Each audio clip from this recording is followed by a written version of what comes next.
Welcome to another episode of ADHD Women's Wellbeing Wisdom. Little short bite-sized pieces of wisdom that I've curated from all the many episodes that have been recorded over this time. And I really hope that this short insight will help you on the week ahead. And today we're doing things a little bit differently. I wanted to share with you a 15-minute snippet from my Tapping Into Your ADHD Gold workshop. And the reason why I wanted to do this is because I feel that even in 15 minutes, you're able to get a little bit of a powerful reboot, a reframe as to what has been holding you back. Perhaps you've had a recent ADHD diagnosis and it's been able to offer you a new chapter in your life and you're ready to step into more authentic dreams and desires. I have a huge passion for helping women step into those sort of entrepreneurial ideas that they've always had and perhaps never had the belief that they could do it.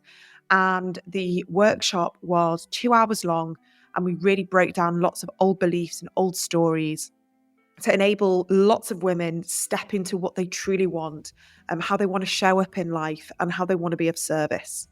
So perhaps you are sick of talking about changing your life and not actually doing anything about it. Or maybe you're in a constant state of overwhelm and don't know where to begin. Perhaps you've been recently diagnosed with ADHD and know this could be the beginning of a new chapter of your life. But stepping into your desires is really scary, and especially when we're navigating a new understanding of our brain. So I wanted to share this 15-minute snippet and really hope that it invites you and gives you permission to dream big and to think about different choices that you have, new ways of looking at what you're currently doing. And I'm not asking you to hand your notice in, change everything, but what I am maybe inviting you to do is maybe come up with new ways of thinking, how you're able to make those small shifts to create big effects. So during today's episode, I talk about unpacking the nervous system and fear and the feelings of fear in our body and be able to recognize them and spot them. So I'm really looking forward to sharing this with you, and I hope that you find it very helpful. Here's the episode. Working with the fear in the nervous system. So our nervous system is the first thing to feel fear. We sense it, anything with regards to, walking down a dark alleyway. And all of a sudden we start getting a bit nervous. We're on our own, we're in a dark alleyway. We know that, no one can see us or hear us. And it doesn't matter if you're physically in a dark alleyway or mentally in this dark alleyway, you are going to feel the physiological feelings of fear. And everyone feels that again differently. So when you start thinking about wanting to step into what you desire, when you start thinking about it, what do you feel in your body? Is it worry? Is it rejection? Is it being laughed at? Is it being judged? Is it being removed from your community, your friendship group, your family? And then very often, and I think this is quite prominent with ADHD, is that we often block things because we fear success.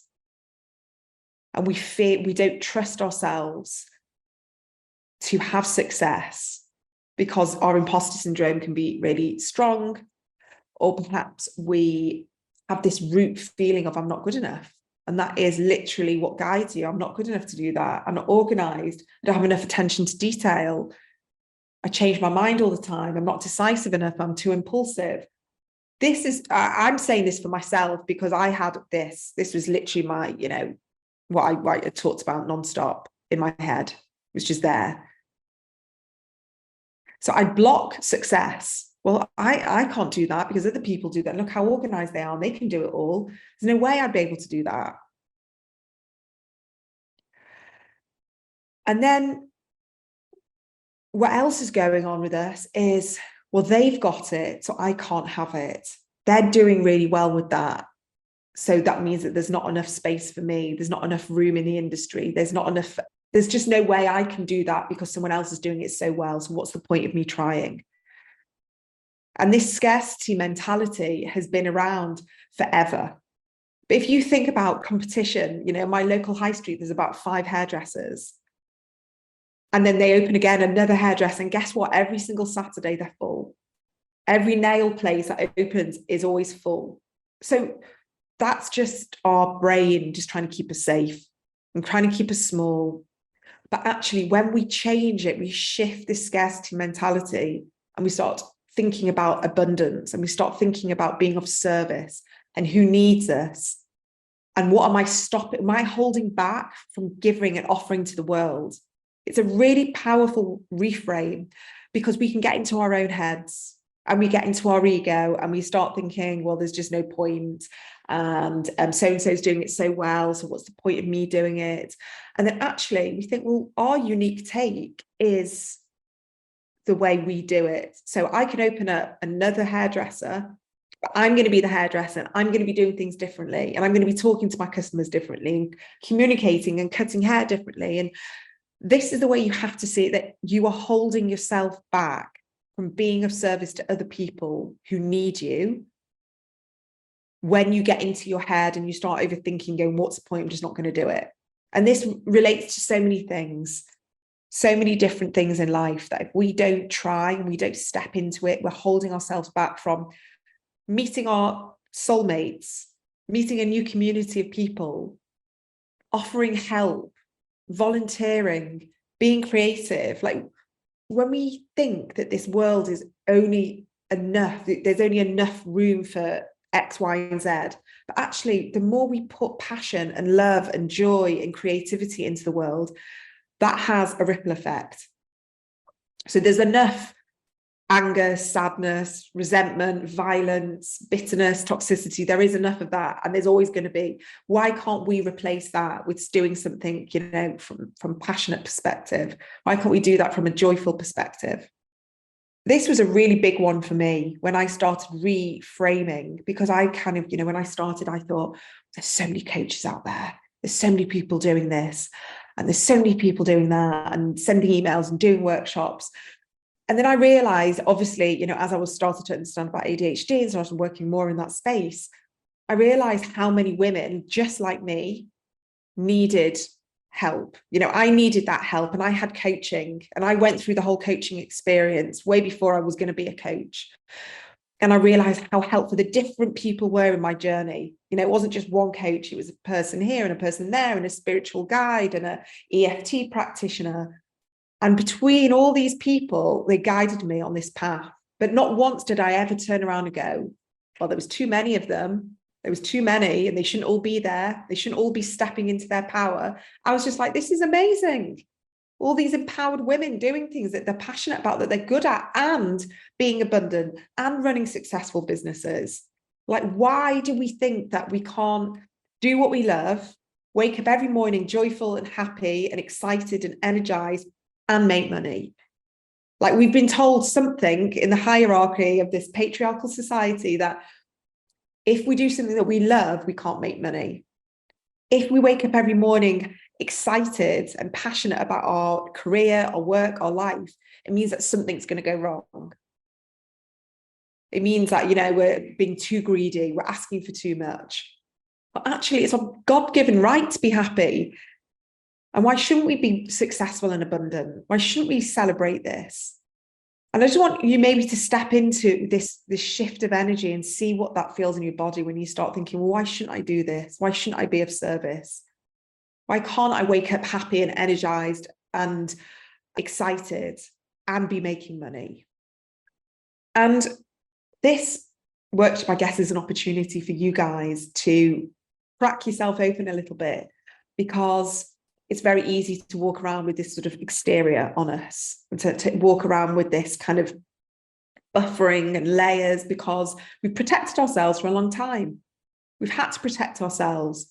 First of all, maybe we've not understood what's been going on. Maybe we've been told by other people that we're not good enough, that we've got to try harder, that that's not the way to do things, that our systems aren't correct, that the way we do things is wrong. That maybe we believe that we're a little bit broken because our brains just don't seem to line up to the way we've been told, to do things. And so I truly believe that when we have this opportunity of understanding the neurodivergence and understanding what it is, we have to crack ourselves open, because it is a new opportunity. And this fear voice is always going to be there. We're always going to have this fear voice. It's every day. But our job is to see it, recognize it, go, thank you, and notice what you're doing. You're trying to keep me safe. Thank you for being there and maybe showing me some of the pitfalls, showing me perhaps what could go wrong, but actually I'm going to make a choice to not listen. I'm going to push forwards. And the more we speak to it and allow it to have its say, it's not there literally in shackles and chains. And remember that when we grow, when we expand, when we develop, when we start getting curious and asking questions and reading and learning about new ways of being, the voice can get a little bit louder because it's getting scared. It's getting scared. It's like, uh-oh, she's going to take us out of our comfort zone. We don't like being out of our comfort zone. And what's she going to do now? Like, this doesn't feel safe. I don't know this territory. And I genuinely spot it now, and I see it. Like, even before today, I was terrified. 2-hour workshop, doing something like this, 30 people have signed up. I was absolutely terrified, but I realized that this was me stepping out of my comfort zone again, moving, growing, working in an area that I've not done before, publicly. I work one-to-one with clients, helping them sort of entrepreneurship and business and all that. But to come out here and really kind of like do this for 2 hours, absolutely terrifying. But I could either have been like, no, I'm not doing it, shut it all down, cancel it, or I've had to step into the fear and step into the discomfort. And the biggest driver for me was, if I can help, I hope all of you or some of you, if I can create a ripple effect, if I can help trigger an idea or a change of mind, or give you some self-belief that you can do it, then my job's done. But I had to step into out of my comfort zone to do that, because for me, being of service and helping and guiding and empowering women is my passion. So we can get lost in that cycle, or we can choose not to. And we just get curious and we get compassionate and we acknowledge the thoughts and we witness them and we notice them. And then we just say, we can literally go back to your heart, back to your stomach, and just say, it's okay, you're safe. Right now you're safe, and I understand what's going on, but you are expanding and you're developing, and this is what happens. Because our brain is much happier when everything is in order and we've got control. It's the same reason why people are scared of flying. People are scared of flying because it's a lack of control. That's very often what it is. Yes, obviously, we're in an aeroplane in the middle of the sky, and that's a scary thing. But essentially, it's the lack of control. So this is what I just want you to start thinking about, like when you're being ruffled a little bit, when the foundations are shaking and it's the lack of control. What is it? Are you going to hand your notice in?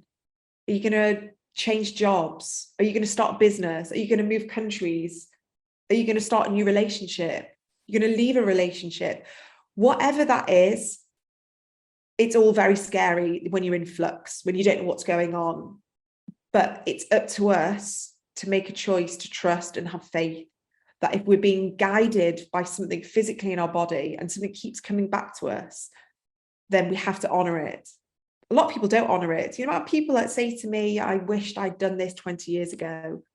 I wish I'd made that decision 20 years ago. I look at these generations now and I wish I'd, done X, Y, and Z. My grandma's one of them. She just turned 93 and an amazing, incredible woman, but she has so many regrets and she sees so many lost opportunities because of obligation, because of she did what was expected of her, what society expected of her, not what she wanted to do. So failure is going to be part of this journey. And I don't think there's one person here that won't be able to put their hand up and go, that felt like a failure, or I tried that and that felt like a failure. But I really do believe, and I've heard this life's rejection is God's protection, that when things don't go right, it was always meant to be. A failed business, a job that we had to leave, a failed relationship, something that we tried that didn't quite work. It's always going to be a reason, and there's going to be a learning from it. And we're never ever going to fail anything without taking a learning. So anything that you have believe that you failed at, that hasn't worked for you, this is going to be an opportunity for you to learn, to take what you've learned and to move forwards. So actually, again, we see failure as something that is good for us, because we knew that anyone that hasn't failed is going to fall really, really hard. And I love what Marie Forleo, who's an amazing female entrepreneur, says, is that she says it's a faithful attempt in learning. So we've got to recognize that a failure is not one big catastrophic event, or it's not characteristic. It's just part and parcel of a journey. And we connect those dots and we look back and we get curious. So if there's something that's coming to mind right now, something that's coming to mind, and you are thinking that was a bloody failure, well, I can't do that. There's evidence I can't start another business. There's evidence I can't, go back to studying. What did you learn from that situation?